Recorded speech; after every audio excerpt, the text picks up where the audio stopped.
Yes, salut la gang, j'espère que vous allez bien. Aujourd'hui, on est là pour un test ensemble parce que, une fois de temps en temps, bien entendu, ayant des capacités de vous faire des chartes, puis ayant Ecomi Wiki qui nous offre maintenant la possibilité de faire des chartes, je me suis dit j'allais essayer d'installer quelques indicateurs sur des chartes, sur une charte en fait, sur la charte du Disney D-Logo. Puis je me suis dit on va aller faire une petite charte de tout ça ensemble, on va aller voir peut-être qu'est-ce qu'on est peut-être capable de trouver comme information avec ces chartes-là. Donc, bien entendu, il faut encore que je m'adapte. C'est pas TradingView. Hein. Moi, je suis habitué avec plus d'indicateurs, un peu plus de contrôle peut-être sur ma charte, ce qui n'est pas nécessairement le cas avec Ecomi Wiki, mais je pense quand même qu'on a le potentiel de voir quelque chose par rapport, par exemple, au Disney Logo. Donc, Disclaimer Time. Donc, c'est là où je vous rappelle de faire la belle petite lecture que vous voyez là, qui vous rappelle qu'il n'y a aucun conseil personnel, financier ou d'investissement qui n'est prodigué dans ce vidéo. Ceci étant dit, on switch right away. No time to lose. Donc, là, ben, vous voyez pas exactement tout ce que je vois en plus, voyez-vous. Ça va être une question d'adaptation. Donc, voilà notre charte pour le magnifique Disney Logo, comme vous voyez là, dans le fond. Il se trouve à avoir 5,59% de circulating supply qui est sur le market en ce moment. Vous voyez, on a les dernières ventes, le record sell 128. Le prix moyen pour les 10 dernières ventes est de 128,35, ce qui est quand même intéressant. Le dernier s'est vendu à 66,49. Il y a quelqu'un qui voulait juste se débarrasser. Mais regardez, là, les prix ont augmenté 130 cucs dernièrement. Donc, quand même, les prix ont augmenté pour le Golden Logo qui était à 100$ il n'y a pas très longtemps. On va aller voir ce que nos indicateurs nous disent. Donc, je vais cranker ça ici. Et voilà. Donc, j'y ai installé des Exponential Moving Average, qui sont des lignes de EMA pour ceux qui se demandent. On a le 21, le 55, le 8, le 5 et on a aussi le 233. Si on zoome un petit peu pour aller voir quelles sont ces lignes. Donc, ici, on a 8. 5, 8, 21, 55 et puis 233. Puis, comme vous voyez ici, nos EMA nous ont fait des croisements très bullish ici, ce qui nous donne une uptrend, ce qu'on appellerait ici une golden cross. Donc, est-ce que tout ça va perdurer? J'ai l'impression que c'est possible, mais en même temps, vous voyez, aussitôt qu'on a rise, on a été retesté nos lignes de EMA 233 et 55.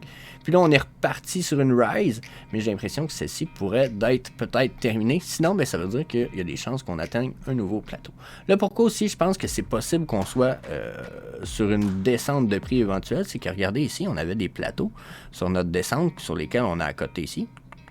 Puis un autre ici, en fait. J'ai l'impression que celui-là devient une espèce de niveau de résistance super fort qui va faire un peu ce que je pense qui est en train de se passer ici. C'est la descente des prix sur la chandelle qu'on voit la dernière. Donc, d'après moi, c'est possible qu'on ait retesté les EMA aussi alentour de 120 pour les Golden Logos. Je pense que les news pourraient être négatives pour Vivi et Ecomi, donc ce qui va causer probablement une petite downtrend. Ensuite, j'ai mis 3 stochastiques RSI parce que pour moi, c'est important d'avoir les 3 stochastiques RSI parce que certains vont évaluer le court, le moyen et le long terme, comme pour ceux qui suivent le Omi Frog Show, les stochastiques que j'ai sur mes chartes de TradingView. Donc, comment ça va fonctionner? On va avoir la stochastique RSI en blanc, qui va être notre court time frame. Donc, on va voir la réactivité sur le court time frame, ce qui veut dire probablement dans les prochaines heures. On va avoir la ligne bleue qui est un stochastique RSI, c'était pour des time frames un peu plus longues. Donc, notre ligne bleue va être probablement la time frame actuelle. Donc, ce qui veut dire que si, exemple, ici, on est... Là, c'est ce qui me fait chier un peu avec TradingView, c'est que j'ai de la misère avec leur indicateur ici, c'est que si je viens changer les mois, puis tout ça, j'ai l'impression que je fuck toute la merde. Mais si je garde tout ça ici, puis on retourne à nos stochastiques, ça c'est la time frame sur laquelle on est, ça c'est une time frame plus rapide que celle sur laquelle on est, puis ça c'est une time frame plus longue. Vous voyez ici que depuis qu'on a touché notre bottom, qui était ici à peu près, on avait touché un bottom là, puis un bottom là aussi sur les stochastiques, vous voyez qu'on est comme... Vous voyez, bottom, bottom, bottom, même chose sur mes deux autres ici, toink, toink, toink, toink, toink. Donc à chaque fois qu'on touche un bottom, on est bullish. Puis, vice versa, quand on va toucher un top, on est bearish. Là, ici, regardez, top, top, top. On avait le droit à une bearish momentum, puis on a eu un autre ici parce que top ça a droppé jusqu'en bas. Là, on est remonté au top très rapidement. Est-ce que cette fois, notre drop jusqu'en bas va être une petite drop qui va s'accoter sur nos EMA qu'on vient de les voir, ou il y a des chances que ça drop plus drastiquement? J'ai l'impression que on s'est pas rendu dans le bas ici sur la longue time frame, donc elle va aller rechercher un top vers les 100. D'après moi, dans les quelques heures à suivre, puis ensuite, il y a des possibles qu'on refasse un crash de son prix selon ce que j'en vois avec les stochastiques RSI. Si peut-être je viens remonter le volume, vous allez remarquer aussi que j'ai pas beaucoup de volume dans les dernières heures, ce qui pourrait être signe jusqu'à un certain point d'un désir une incertitude, puis probablement des désirs de vendre jusqu'à un certain point, parce qu'on a eu des belles montées. Il y a peut-être des gens qui vont se dire au moins je l'ai acheté sur le drop à 60, je suis en bon profit là.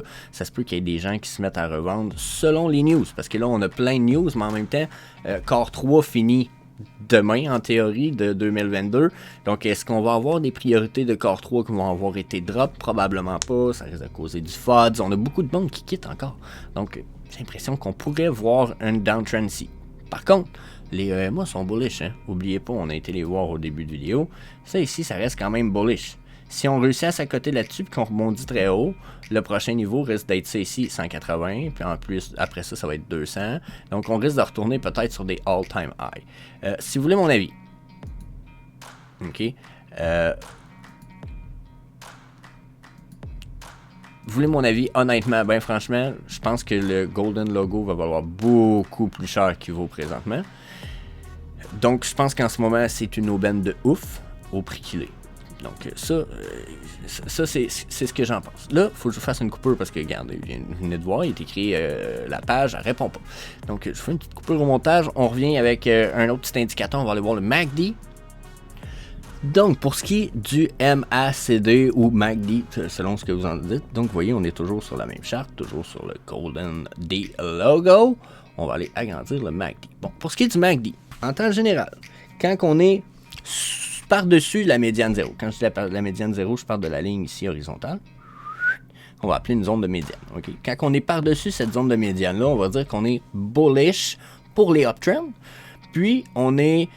tu sais, dans le fond, les uptrends vont avoir beaucoup plus de puissance quand on est passé par-dessus cette médiane, et les downtrends, eux, vont avoir plus de puissance quand on est passé sous cette médiane. Là, vous voyez ici, on a fait un giga rise. Là, déjà, on a on a monté par-dessus ça. Là, on a testé nos EMA, ce qui nous a amené les prix, là, si je le dézoome un petit peu, vous voyez, on a eu des montées de prix, descentes, montées, descentes, montées, descentes. Les descentes ont été plus puissantes parce qu'on était sous notre médiane 0. Regardez la montée ici. Ça n'a pas été une montée substantielle, mais la descente, par exemple, la montée ici, ça n'a pas été une grosse montée, mais la descente qui s'ensuit ici, c'est une grosse descente. Donc ça va être la même chose ici, puis c'est un peu ce qui se présente présentement ici. C'est que si on vient zoomer tout ça, vous voyez ici, on a une remontée, on est en train de passer par-dessus notre médiane de 0 ici. On va venir zoomer, on va passer ici, c'est par-dessus, comprenez? Donc là, on a droit à des belles rise in price, ouais. Mais là, ce qui se passe, c'est qu'éventuellement, ça peut pas toffer éventuellement tout le temps. Il est possible qu'on monte très plus haut, mais c'est possible aussi qu'on s'en retourne tranquillement sur une downtrend. Vous voyez ici, on avait eu comme une perte. Là, on a essayé de regagner en momentum.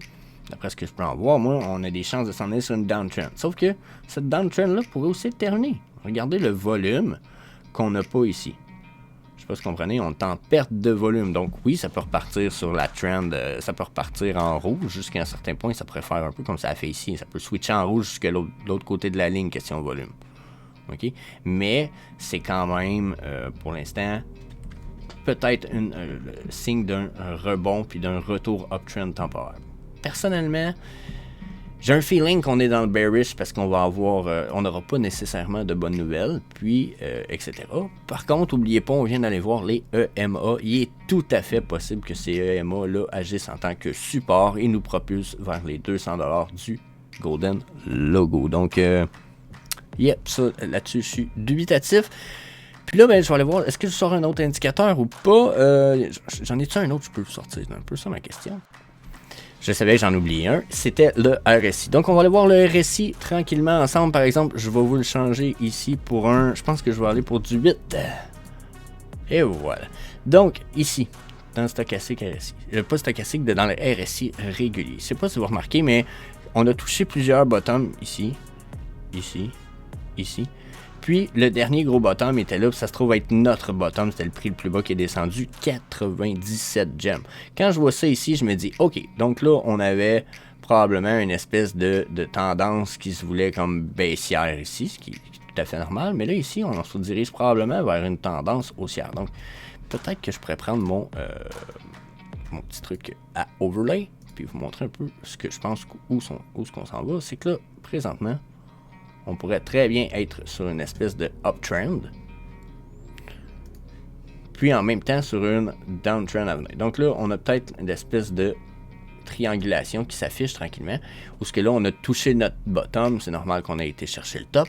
Est-ce que c'est possible qu'on s'en retourne chercher notre bottom après? C'est très possible, c'est cette résistance-là ici qui va changer la donne, dans la mesure où vous voyez que la ligne rouge que j'ai ici a l'air d'avoir servi ici de support, même peut-être que j'aurais pu la dessiner comme ça, je sais pas si vous comprenez.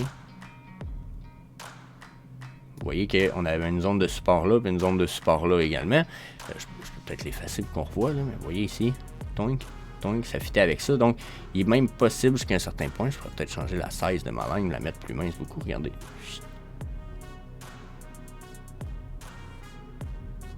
Et puis là, je dis ça, mais je pense que je me suis mal installé un petit peu. Et donc, il est possible qu'ici, on tombe sur une résistance dans cette région-là, ok? Donc, pour ce qui est du RSI, j'ai un feeling qu'on pourrait très bien être sur une downtrend à venir, du style comme ça. Mais ça va être à surveiller. Ce feeling-là vient surtout du fait qu'on a touché un top, puis que ça faisait quand même un bon moment qu'on n'a pas touché un top avec notre stochastique RSI. Donc, à évaluer, peut-être que j'ai descendu un peu trop le stochastique en le mettant à 8, mais même si je le mets à 21, j'ai l'impression que justement, on a touché un gros bottom ici, puis on s'est presque rendu à 0 plus bas. Donc, mon feeling, c'est qu'on l'a touché le top. Là, on se prépare tranquillement à consolider avant la rechute vers peut-être 120, 110. Je ne sais pas si on va être capable de chuter plus bas. Puis, je suis pas capable de mettre des... Oh, il y a des trendlines ici. Oh, je peux mettre... Oh my God, attendez un peu. On va essayer d'afficher un Fibonacci là-dessus. Attendez un peu. Donc, si on affiche un Fibonacci, puis on regarde ça ici, puis quand je le zoome, j'ai l'impression de voir d'autres choses. On en reparle après.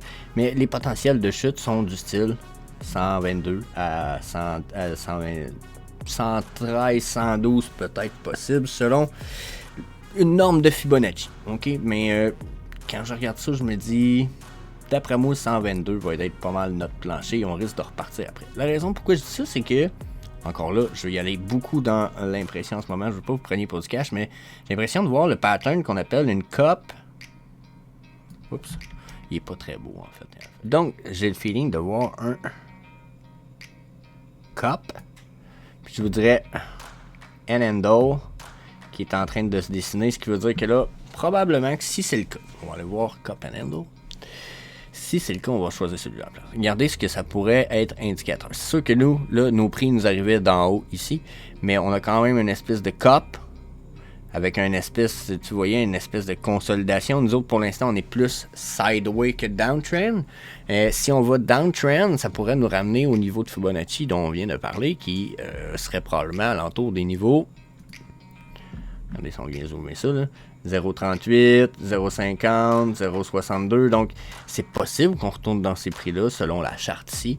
Mais après, si on est vraiment en train de dessiner un cup and handle, après, ce que ça va être signe, c'est qu'on va venir pétocher ça, puis qu'on risque d'aller... il y a des bonnes chances qu'on ait claqué dans le 200, d'après moi. Okay, parce que regardez, les prochaines résistances là, sont là ici. 185, là. On se retrouve dans nos prochaines résistances. Donc, si vous voulez mon avis, le Disney logo, si c'est pour descendre cette semaine, ça descendra pas bien plus bas que 120. À moins qu'on ait des bearish news. So, yeah, c'était ma petite charte du Disney logo. Je vais essayer de vous refaire ça de fois de temps en temps. Je sais pas si ça va être très efficace. J'ai hâte de voir justement pour la suite, est-ce que je vais m'être planté ou pas. Puis, yeah, that's it. Fait que, peace. I'm desperately trying to give more value to every person I ever cross paths with and never ask for anything in return. That is literally the framework of my life. My great hope is that I can bring more value to people than they bring to me, and I'm never in a dire situation where I ever have to ask for anything in return.